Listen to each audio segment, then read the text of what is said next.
love to share with you games that I've won. So, so yeah.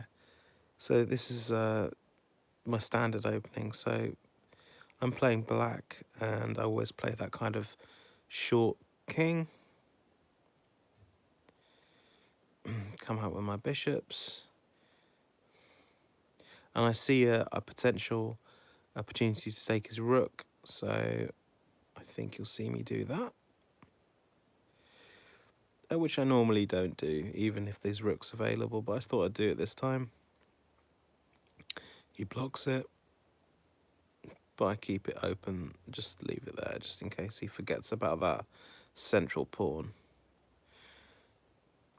I keep emptying my castle, retreats.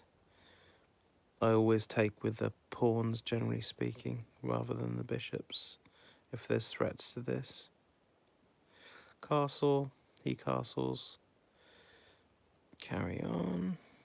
So I'm trying to attack that central pawn, maybe, I think. No, I'm just clearing that area, I think. Bit of both. Okay, looks like I'm on the attack.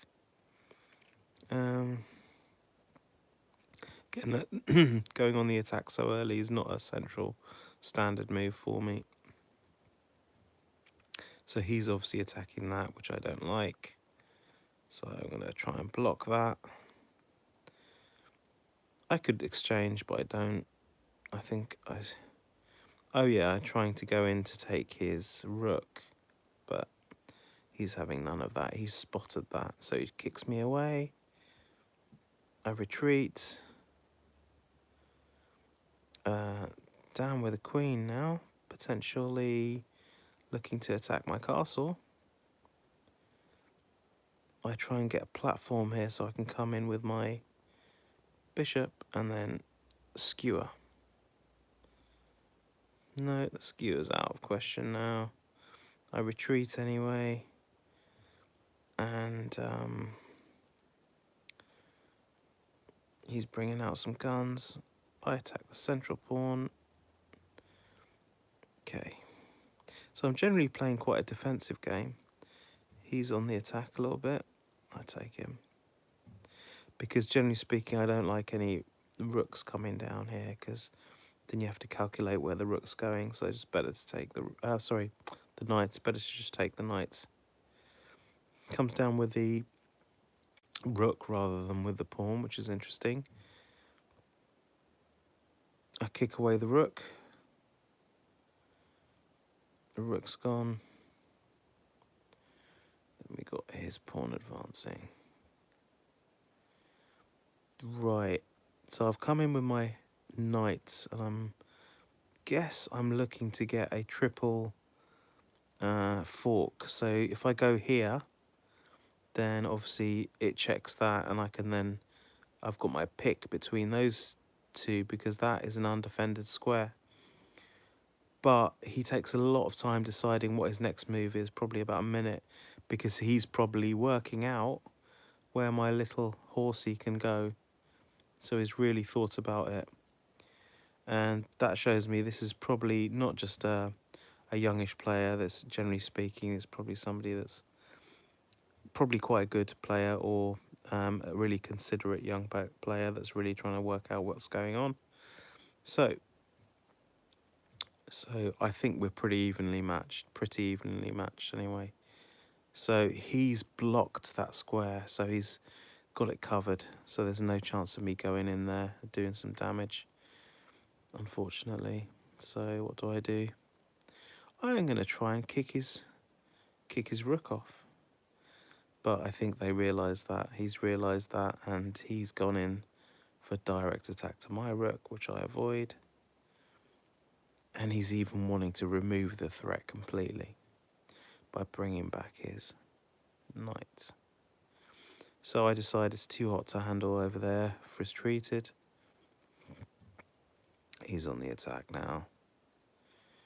And I thought I'd just bring in some extra pieces to support the attack on that rook if I decide to go in again. Okay, so he's come in, hot-headed, taken that. So I think I'm just going to take him. So he's got no knights on the table now. So what damage can he do? He can potentially do some damage here, can he? Not really. I don't think there's much he can do from here. Not much he can do from there at all, so he's probably going to go away. But that's interesting. Look, I didn't even see that. That came out of the blue.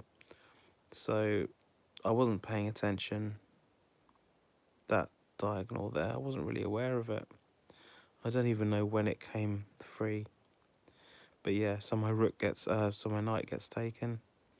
But I can obviously go here. So that's interesting, actually. Let me reverse a bit. So so this is what happens. So he comes down. So because he came down, that leaves that free. Okay, that's why he took with that rook and not that pawn. Okay, and my response to that was kick him off. But because he'd programmed himself to do that, he didn't really pay attention to that. So he's gone and taken that, and I've gone and taken his rook, which leaves him obviously with only one rook, and which is always handy going into the endgame to have two rooks. So he's obviously wanting to get my undefended horsey, and then I'm just manning up here, and I just want to destroy that piece. So because you know it's too hot to handle just having a queen just sitting by your castle. You want to nuke that queen. You want to square it off, scare it off. And obviously, even if that comes and takes my horse, I can still take his queen.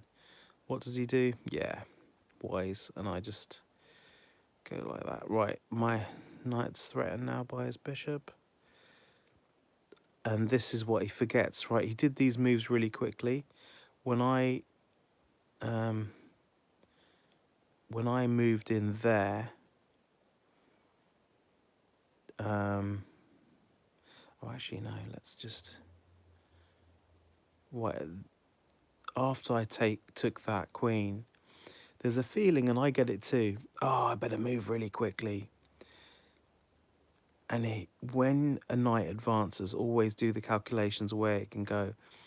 I'm guilty of this, I don't. So once you've got a big piece taken, you're in shock. You're like a boxer being hit, you're wobbling on your feet and you just want to move really quickly. So that's what's happened to him. I've just taken his queen, which he was kind of probably expecting, because there was a... Did I take his queen, actually? What did I take?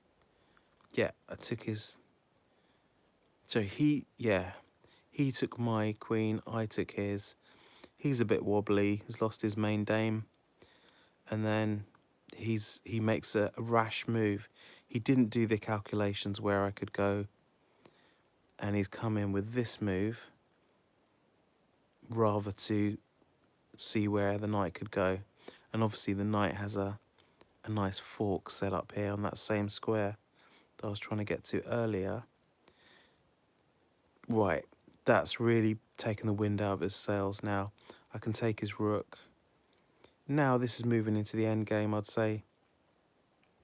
And he's definitely losing. I've got two rooks. And you see what happens now. The game's going to end shortly. So I play the check game, just checking his king. And then I move here because I want to advance this pawn. He moves away. I'm being a bit haphazard now. I'm just playing very loosely because I've got so superior point advantage. Then watch this. Yeah, it's trying to kill my rook. I move away. So I can't just move here.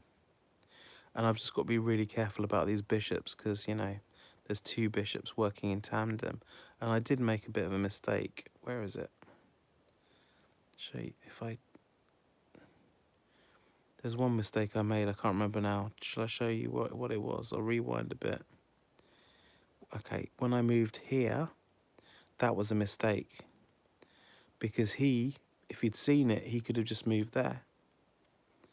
And that would have lost me a rook because, look, he would have skewered me. But after, you know, getting so many points, I wasn't really paying attention. But he didn't see it either. He moved that pawn down. The pawn can't skew all the way down, it can only get that. So I just move out the way. So I've just got to be aware of potential skewers. Okay. Now I can play check. I move to take that because I don't want him with too much freedom. So I'm checking his pieces. He wants to kill my rooks, obviously. So once I get my rooks in a line, I'm check. Oh, yeah. So I moved then down here, and he just didn't like the idea. So that's it, guys. There's some more chess games on the channel. Check out my lives. That's where the chess games are if you want to see that.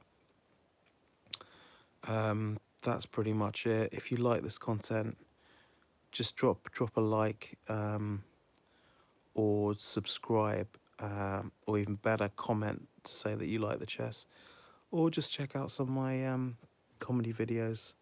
They're also on the main video section if you chat my channel. Thanks very much. Alright guys, I'm off. Thanks very much for watching, and Happy New Year to everyone wherever you're watching. JC out.